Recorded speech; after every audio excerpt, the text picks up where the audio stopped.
खरीदता और बेचता है। ये पैसिव भी हो सकता है जो कि एक इंडेक्स को फॉलो करता है। सेक्टर फंड वो हुआ जो एक सेक्टर में निवेश करता है। तो एक बैंकिंग फंड सिर्फ उन कंपनी में निवेश करेगा जो बैंक या बैंक से रिलेटेड है। एफएमसीजी फंड उन कंपनी में निवेश करेंगी जो एफएमसीजी सेक्टर के कंपनी है। थीमेटिक फंड वो हुआ जो एक थीम पे निवेश करता है।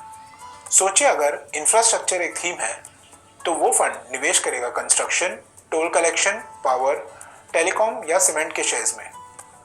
ये एक से ज्यादा सेक्टर में निवेश करता है। Equity linked saving scheme, tax बचत के लिए ये स्कीम होता है। इसमें निवेश करने पर 3 साल तक निवेशक इसके यूनिट को बेच नहीं पाएगा। इसमें टैक्स बचत 1.5 लाख रुपए तक का मिलता है।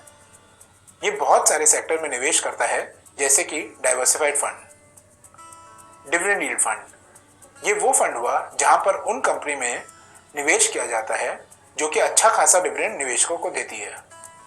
इनमें वो कंपनी आती है जो एक अच्छा रकम डिविडेंड के माध्यम से देती है। अब बात करते हैं डेट म्यूचुअल फंड्स के बारे में। ये फंड हुआ जिसमें रिटर्न बहुत ज्यादा नहीं मिलता है लेकिन प्रिंसिपल रकम इसमें सिक्योर रहता है। जिस प्रकार इक्विटी फंड में कैपिटल का नुकसान हो सकता है, इसमें कैपिटल का नुकसान होना बहुत मुश्किल होता है। अब बात करेंगे type of debt fund. Diversified debt fund, इसमें फंड निवेश करती है गवर्नमेंट और नॉन गवर्नमेंट डेट सिक्योरिटीज में। गिल्ड फंड, ये निवेश करती है गवर्नमेंट सिक्योरिटीज में जिनका वेरिंग मैच्योरिटी रहता है। इनका कोई क्रेडिट रिस्क नहीं रहता है क्योंकि ये सरकार द्वारा सिक्योरिटीज में निवेश करती है। फिक्स मैच्योरिटी प्लान, ये एक क्लोज एंडेड फंड हुआ जिनका एक फिक्स मैच्योरिटी होता है। ये उन इंस्ट्रूमेंट में निवेश करता है जिनका पीरियड उनका टेन्योर जितना होता है।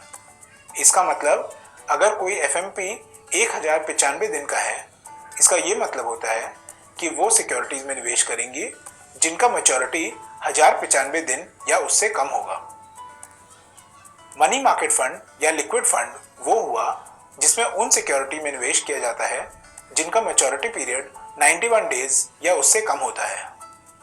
इसमें सबसे कम रिस्क होता है। इसके बाद आते हैं हाइब्रिड फंड्स की तरफ। हाइब्रिड फंड दोनों इक्विटी और डेट में निवेश करते हैं जिससे कि निवेशक को ज्यादा रिटर्न्स भी मिले और उसका कैपिटल का कुछ हिस्सा सेफ रहे। ज्यादा करके हाइब्रिड फंड में 65% इक्विटी में जाता है और बाकी 35% डेट में जाता है। लेकिन ये और भी अन्य प्रकार के होते हैं। मंथली इनकम प्लान, इसे MIP भी कहते हैं। ये हर महीने एक डिविडेंड देती है लेकिन ये डिविडेंड गारंटीड नहीं है।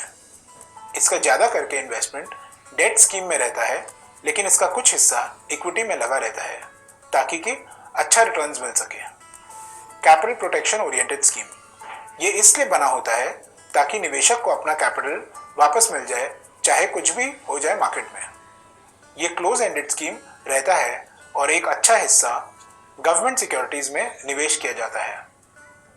डेट और उसका इंटरेस्ट से ये फायदा होता है कि प्रिंसिपल रकम वापस मिल जाता है। आखिर में बात करेंगे गोल्ड फंड्स के बारे में।